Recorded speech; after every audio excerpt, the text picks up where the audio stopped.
Lisa always loved working late at the library. It was quiet, peaceful, and free from the chaos of her cramped apartment.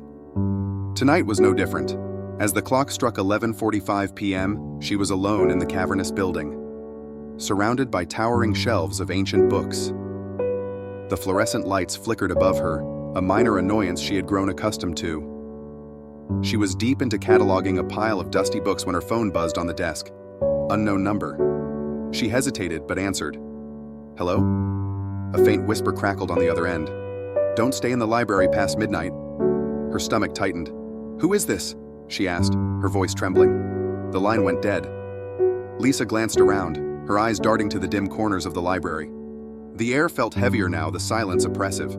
She shook her head, laughing nervously. Probably just a prank, she told herself. She continued working, trying to shake off the unease. Minutes passed, but the sense of being watched grew unbearable. At exactly 11:59 p.m., the lights went out. Lisa froze. The darkness was absolute, except for the faint green glow of the emergency exit signs. She grabbed her phone and turned on the flashlight, the beam slicing through the shadows. "Hello?" she called out, her voice echoing eerily. Then she heard it, the unmistakable sound of footsteps, slow, deliberate, and coming closer. Her breath hitched. "Who's there?" The footsteps stopped, replaced by a faint scraping noise. It was coming from the direction of the history section, the oldest part of the library. Against her better judgment, Lisa moved toward the sound, clutching her phone tightly. The beam of light trembled as she approached the source. The history section was colder, the air tinged with a faint metallic smell. The scraping grew louder. She turned a corner and froze. A figure crouched at the end of the aisle, its back to her. It was pale, almost translucent, and unnaturally thin. Long, bony fingers clawed at the floor, leaving deep gouges in the wood. "Excuse me," Lisa stammered, her voice barely audible. The figure stopped. Slowly, it turned its head. Its face, or lack of one, was a smooth, featureless expanse. No eyes, no mouth, just an empty void.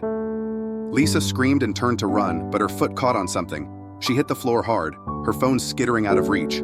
The footsteps started again, faster now, echoing through the library. She scrambled to her feet and bolted toward the exit.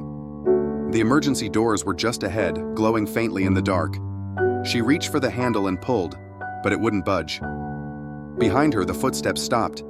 She turned slowly, her heart pounding so loudly it drowned out everything else.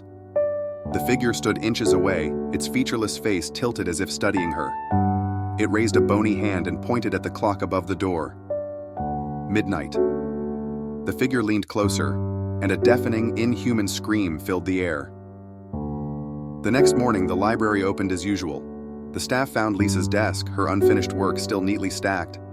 But Lisa was never found, just a deep, jagged gouge in the wood floor of the history section, and her phone lying beside it, its screen cracked and glowing faintly with a single unread message, "You were warned."